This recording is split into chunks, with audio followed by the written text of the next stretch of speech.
დილამშვიდობისა ტრეიდერებო, დღეს 10 აგვისტოა საკმაოდ საინტერესოდ დაიწყო მოვლენები აზიურ ბაზარზე, რადგანაც დოლარი მიუხედავად მისი გამყარებული ტენდენციისა მცირედით შესვლა და შეავსო თითქმის შეავსო ხუჩავათი პარასკევის მოძრაობები, მაგრამ ეს არ ნიშნავს, რომ ტრენდი შემოbrunდება და ევრო გრძელვადიან პერსპექტივაში გამყარდება. ვნახოთ, როგორ ჩამოყალიბდება ბაზარი დღეს ევროპულ სესიაზე და აქედან გამომდინარე ვიხმძღვანელებთ ამერიკულ სესიაზე, რადგანაც ევროპულ სესიაზე ჩამოყალიბებული ტენდენციები გაგრძელდება 5:30 შემდეგ 12 საათამდე.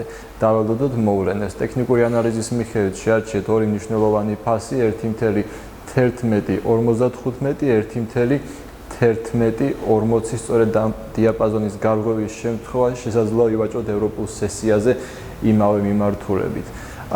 ფუნდამენტურად გუშინ დიდი ბრიტანეთის საწარმოო პროდუქციის მაჩვენებელი საკმაოდ უარყოფითი გამოვიდა. ეს არ იყო წინამონაცემზე უარესი, მაგრამ ტენდენცია საკმაოდ უარყოფითია, შესაბამისად არ გიჩვენთ ფუნტის შესყიდვას.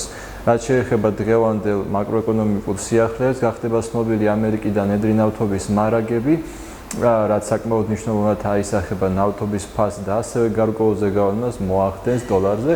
ასევე გახდება ცნობილი საფრანგეთის საწარმოო პროდუქციის მაჩვენებელი. შეგახსენებთ, რომ საფრანგეთი ევროპის ერთ-ერთი წამყვანი ეკონომიკა, აქედან გამომდინარე მისი მაკროეკონომიკური ცვლილებები გარკვეულზე გავლენას ახდენს ხოლმე ევროს ფასზე საერთაშორისო ბაზრზე. დღეისათვის სულ ეს იყო, გისურვებთ წარმატებულ ვაჭრობას, ხვალამდე.